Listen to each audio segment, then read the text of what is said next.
Welcome to Allegedly with Bo and Ryan, the only entertainment and law podcast that brings you the truth, the whole truth, and nothing but the truth.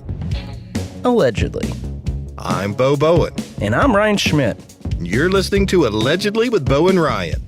We're coming to you from our law offices in beautiful, historic Savannah, Georgia, where we'll be chatting about pop culture, hot legal topics in the news, and doing our best to change the way people think about the law and lawyers.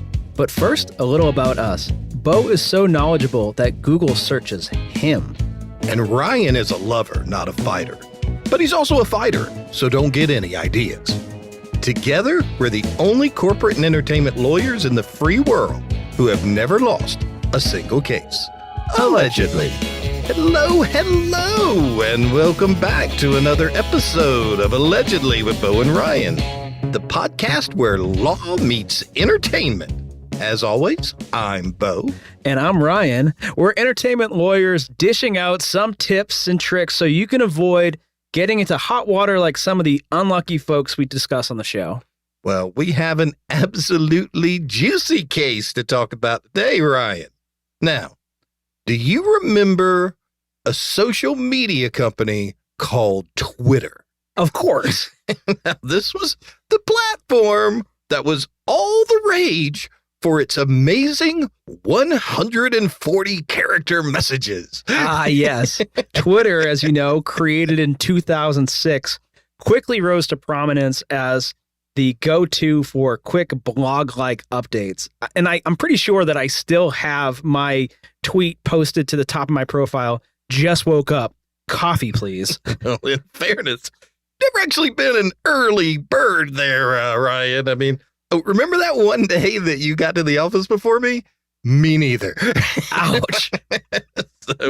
But, obviously I'm joking. Of course, everyone knows what Twitter is. But, at one time, it was easily one of the most popular social media platforms on the planet. It's been tarnished a little bit lately. It's seen its standing maybe devolving just a bit.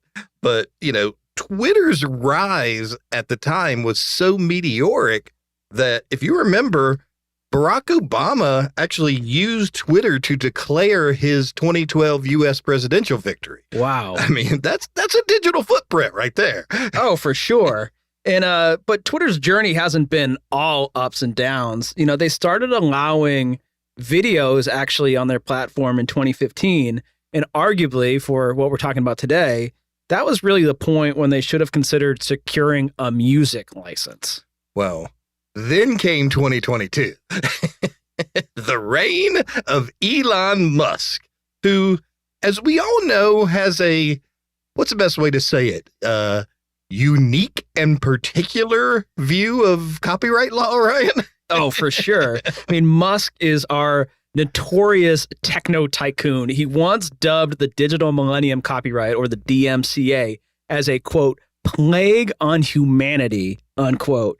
So he isn't exactly a fan of the protections that it provides to online platforms. Well, I mean, you're right. And it's kind of quite an irony, though, that under his leadership, Twitter didn't get a public performance license, which would have allowed the use of copyrighted music. Pretty much every other platform in existence has done that. I mean, Instagram, TikTok, Snapchat. Instead, Twitter has elected to rely solely on the DMCA's Takedown notice system. For sure. And that's what we're talking about today. Because of that, they're being sued for a whopping $250 million by the National Music Publishers Association, or the NMPA. Twitter allegedly ignored countless takedown notices and intentionally allowed infringement to occur on its platform. Well, Twitter apparently was notified by the NMPA of over 300,000 infringing tweets.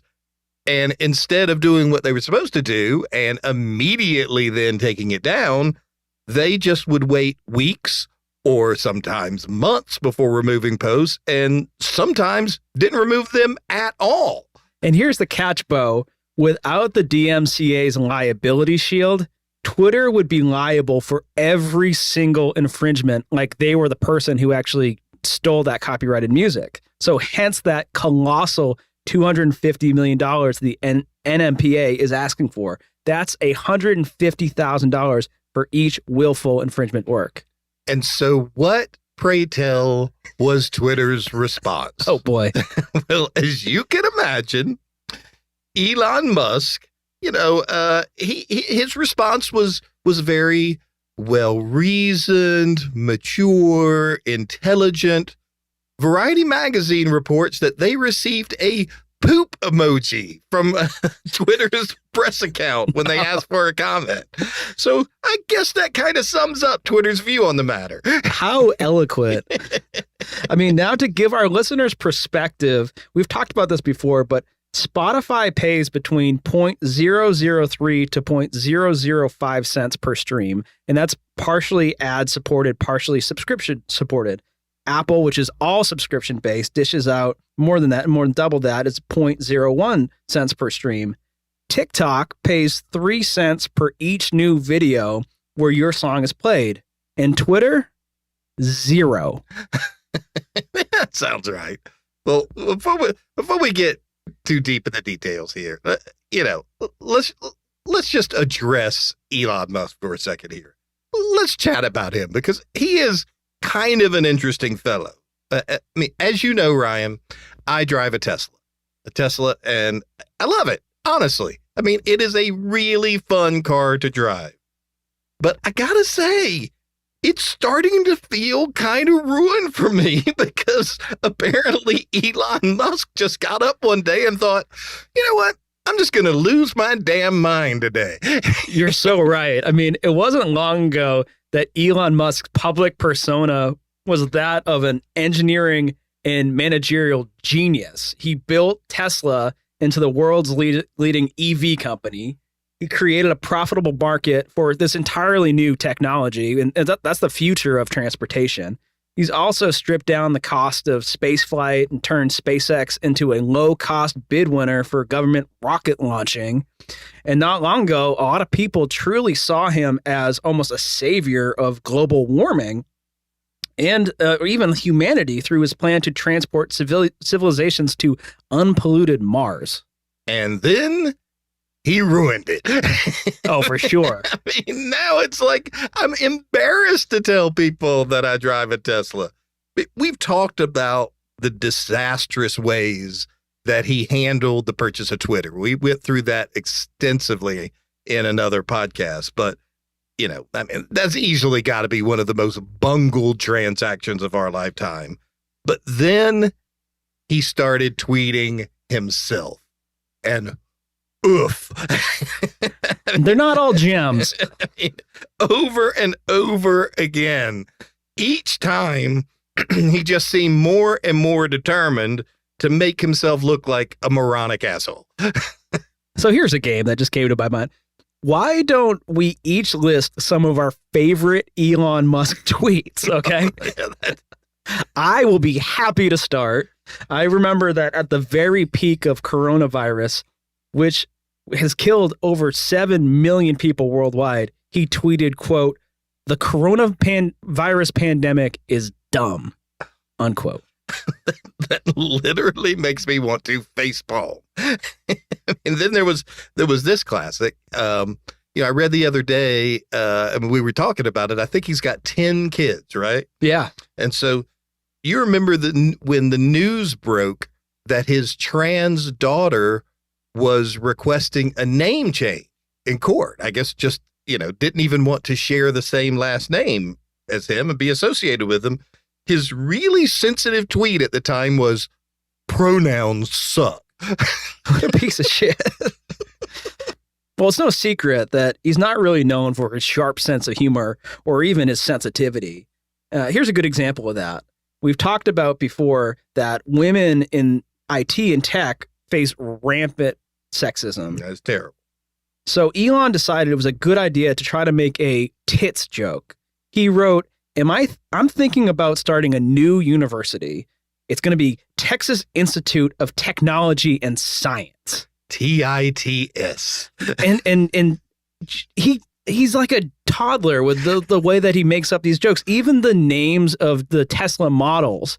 He spells out sexy. It's a Model S, Model 3, Model X, Model Y.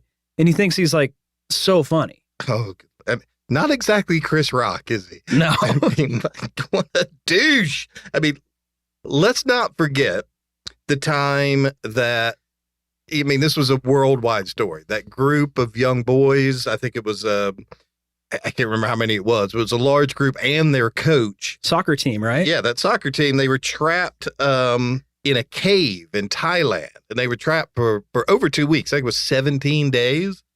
And then it was just a miracle. They ended up getting rescued. They all survived.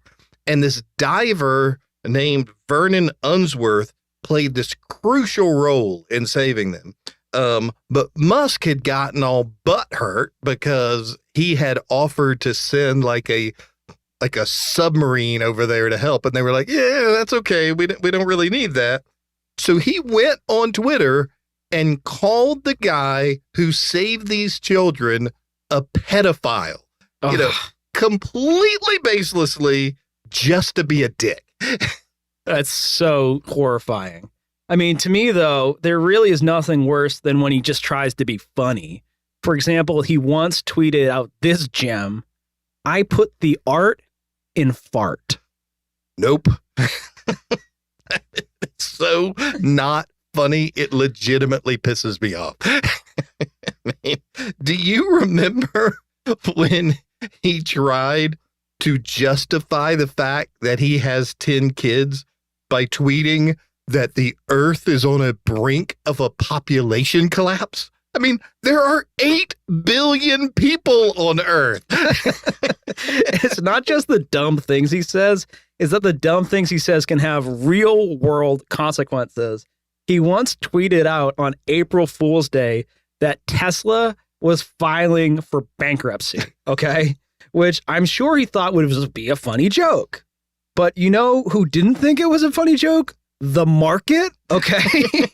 Tesla shares immediately nosedived, costing people real money because he thought that it'd be a funny prank. God, I honestly, I can't even do this anymore. I mean, we haven't even scratched the surface of the dumbest shit he said. I mean, he's embraced conspiracy theories, supported Kanye West for president. You know, my man Elon needs to pull himself together. I mean, it's very rare. I really can't think of another example of somebody that, you know, I really admired and thought, you know, I kind of put him in the same category as like Steve Jobs and, you know, Bill Gates and some other, you know, people. Wow, they're really intelligent and innovators and, you know, really admired what they had accomplished and done, to just immediately open their mouth and ruin it. Oh, for sure. I mean, it's so bad. But, you know, so based upon all that, I guess it's not a huge surprise to see him now directly in the crosshairs of the NMPA. So before we talk about the specifics of that case, though, I mean, there's these terms can be kind of confusing, especially if you're not an insider. Why don't you take a minute, Ryan? Because I know this is, you know, your world. Explain a little bit of the kind of the jargon that gets thrown around in these cases, like DMCA takedown notices and safe harbors. Can you break that down a little bit for us? Yeah, absolutely. So let's start with the DMCA. That's the Digital Millennium Copyright Act. It's kind of like the superhero cape for online platforms. Superhero cape? Really? Okay, Brother Ryan, I'll allow it. How is it a superhero cape? Okay, so you see, the DMCA shields these platforms from liability when their users post copyrighted content without the copyright owner's permission. It's as if they're invisible to the copyright infringement's ray guns. Oh, so exactly like the shield Captain America uses to ward off attacks. I mean, yeah. Okay, but how does it work in reality? Okay, so the DMCA came up with this brilliant idea when they saw that a lot of media was going to be, the future of media was digital. It was online. And they came up with this idea of the takedown notice. It's essentially a copyright owner's way of saying, hey, people are sharing my stuff on your site without permission, and I want you to remove it now. So basically, a takedown notice would be a cease and desist in the online world. Exactly. Now, here's where the safe harbor comes in. If a platform gets a takedown notice and they promptly remove the infringing content, then they can stay within the DMCA's safe harbor and be shielded from infringement liability. So basically a safety net. I mean, if they slip and let some unauthorized content onto their platform, they still get to stay on the trapeze, basically, as long as they address it immediately. Yeah, you got it. I mean, it's all about quick action and compliance. If the platforms play by these rules, they can continue their high wire act without fear of any lawsuit. I mean, that obviously makes sense in reality. In the real world, I don't know any other way you could do it. I mean, if, you own YouTube and some knucklehead posts an infringing video, that's not really your fault. It's not YouTube's fault. They can't be held liable for something a third party posts as long as they agree to immediately take it down as soon as they receive notice of it. Right. I mean, that makes perfect sense. That's fair. But I guess with this lawsuit, what the NMPA is saying is that Twitter has been completely ignoring the safety net and saying, you know what? We're just going to walk the tightrope without the net underneath. That's a great way to put it. I mean, so you're painting this picture, Ryan, where platforms like Instagram, TikTok, Snapchat, all these others, they basically have the golden ticket. So they've got the public performance license. They're sailing through the chocolate factory, no Oompa Loompas in sight. But then they also, on top of that, have this takedown notice system. So why do you need both? I mean, that seems like basically a belt and suspenders. Oh, it absolutely is. It's a lot like that. I mean, a public performance license is like having the keys to the castle. It allows the platforms to use the copyrighted music without constantly looking over their shoulders and having to rely on that shield. But if that's the case, why would they need the DMCA takedown notice at all if they have the license? I mean, it sounds like that's basically they're already covered. I mean, why need that extra set of keys? Well, remember, the internet is a vast place, and there's a ton of content out there. Even with this public performance license, there might be some copyrighted material that just slips through the cracks, something that isn't covered by that license. So it's basically like you talked about. It's having that safety net under the tightrope. I mean, even if you're an expert, Cirque du Soleil tightrope walker, you still have that safety net. So where we're talking about with Twitter now is they say we're forgoing the license. We're not going to have that license at all. So we're just going to basically rely on the net underneath the takedown notice, which they then are ignoring anyway. Absolutely. I mean, the DMCA takedown system is that safety net. And if a copyright owner spots their content being used without proper rights, then they can issue a takedown notice. Usually it has to be a very easy online form that all these websites will have, and the platform can remove that content, thereby staying within that safe harbor and avoiding personal liability. Well, the way you explain it, whenever I hear about one of these lawsuits and it makes national news and the plaintiff is seeking this huge sum of money like this, it's easy to assume, just hearing the numbers, that it's someone being very overly litigious and opportunistic and or greedy. But it's my understanding, particularly, thinking about it as I'm listening to you explain it, I mean, it almost seems like they're more kind of like the big brother on the playground looking out for their younger sibling. The one, somebody that's not going to let someone else come and eat their younger sibling's lunch without paying for it. Exactly. And like, think about it this way. There's some real intentionality behind that number that's being sought. They didn't just pick some giant number and go for it like some, plaintiffs' lawyers do, right? They looked at how many tracks were infringing on Twitter, and then they applied the statutory damages under the Copyright Act to that amount of infringements to get that number. And so they're not going out there trying to enrich themselves. They really are attempting to protect the artists, the ones who originally copyrighted this music or content, whatever it is, who now are seeing their work being exploited by someone else who's refusing to pay for it. Oh, for sure. And they've got a great track record of doing this for other online service providers. You know, when players of the video game Roblox were jamming out to Ariana Grande's Thank You Next in their 3D created Wonder Worlds, the NMPA was like, you didn't ask Ariana if you could use her song, and you're not paying her either. Totally picture that. Ariana just sitting there like, wait, when did I perform at a Roblox concert? So the NMPA jumps in. They sued Roblox for, I think it was $200 million, and insured Ariana, just like they did many other artists and songwriters whose music was being shared in the video game, that they got their fair share, what they should have been owed under the law. Yeah, absolutely. And they did the same exact thing with Peloton. So imagine you're sweating it out on your fancy, expensive bike with Britney's Work Bitch playing in the background, okay? And you're pushing it to your limits when suddenly the NMPA comes in like a swooping hawk. And I can see it, my friend.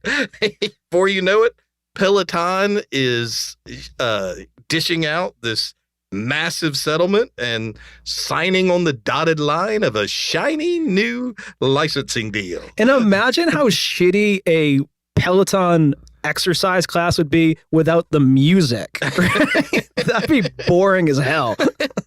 I mean, that'd be like, just riding a bike, like a caveman. Ugh, can't even imagine.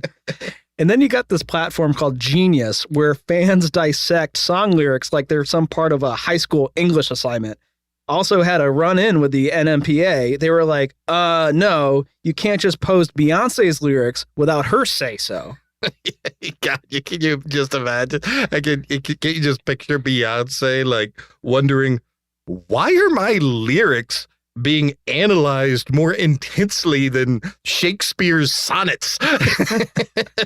But no worries. Once again, NMPA swoops in yet again, and the genius minds at Genius quickly reach a settlement. And of course, we can't forget about Twitch. I mean, all those video gamers streaming while head bopping to Billie Eilish's Bad Guy. And here comes again the NMPA saying, hold your controllers. Did Billie get her cut? You can almost hear it writes itself. You can hear them saying, that's a bad guy move right there. And of course, Twitch got caught in the crossfire. Once again, ends up signing a licensing deal. Everybody lives happily ever after. So in essence, the NMPA is not some money-grabbing ogre. They're just the custodians of fairness in the music playground, ensuring that our beloved artists and songwriters get the lunch money they deserve. Well, that obviously brings us back to Twitter. Twitter is basically holding up all of their fingers and saying, guess which one? So the NMPA is like, nope, that's not going to happen. I mean, I almost feel like we need that music from The Good, the Bad, and the Ugly to be playing. I mean, it's shootout at the OK Corral time. NMPA is like, it's high noon, Twitter. Time to pay up. I mean, the real question is, will Musk's Twitter follow suit with all these other cases that come before it that have settled out? Or are we in for a landmark court decision and big battle? Well, whatever the outcome, I think this case does highlight the necessity for online platforms to absolutely take licensing and copyright laws very seriously. Absolutely. And this just isn't a wake-up call for Twitter, but for all platform creators and users to respect and understand copyright law. I think you're right. I mean, we're obviously talking about the big players, Twitter, the NMPA, but what about the little guys? The songwriters, the artists, the folks who make the music we all love. how do they make sure they're getting their fair share of the pie when their tunes are spinning on these online platforms? It's a great question, Bo. It's a question that we answer all the time.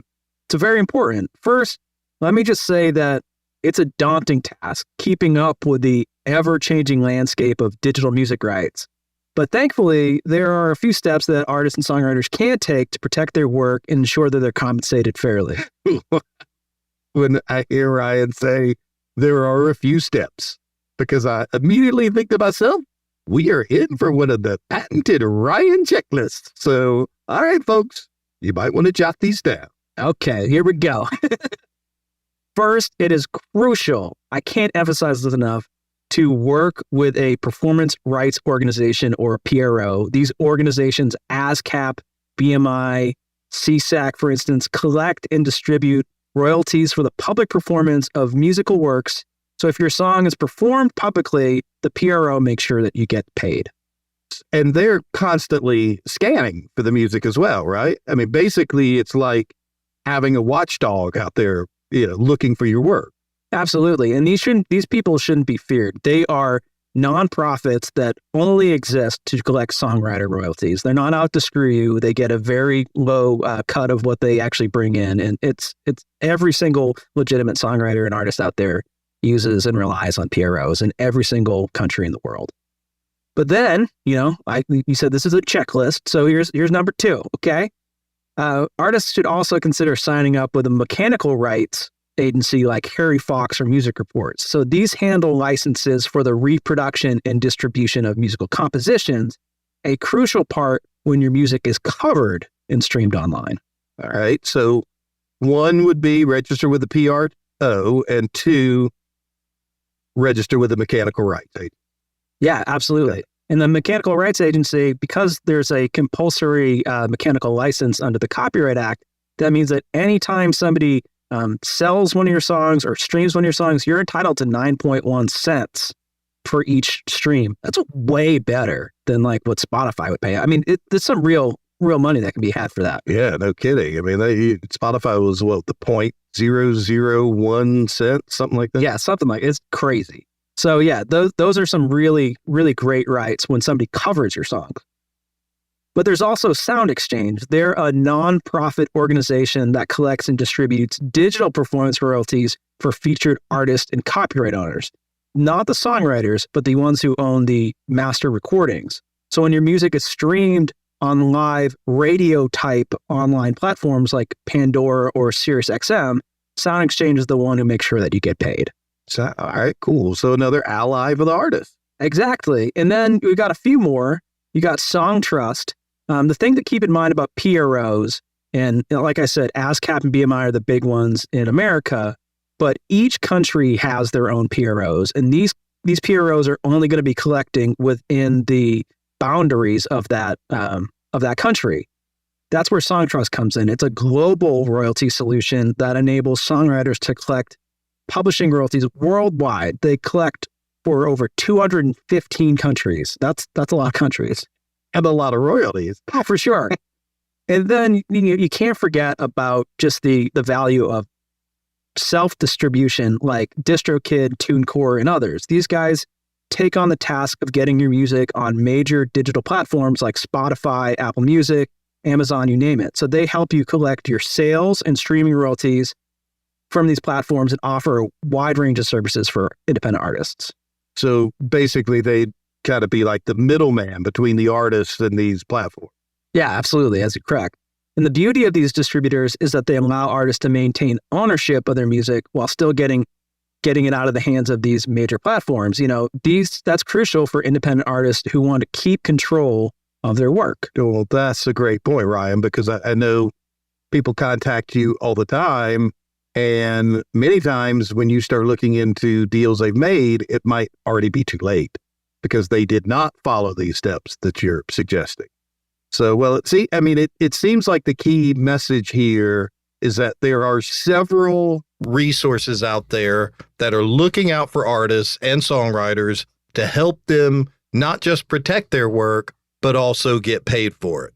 But you definitely have to be proactive and seek them out and register with them in order to take advantage of that. Absolutely. And when in doubt, you can always give us a call. You know, we love hearing and working with musicians. So, and you basically could then just talk with them and kind of walk them through that list. And to the extent there's anything they're unsure about, they don't understand, you'd be able to walk them through it and help them get that registration complete. Happy to do that. Well, I think that is all we have for today, folks. We will definitely keep an eye on this Twitter litigation and continue to not only keep everyone updated, but continue to make fun of Elon Musk, I'm sure.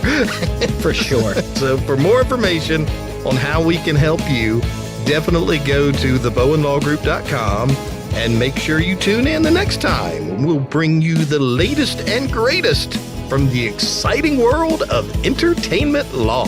And remember, keep it legal, keep it smart, and stay tuned to Allegedly with Bowen and Ryan. See you next time.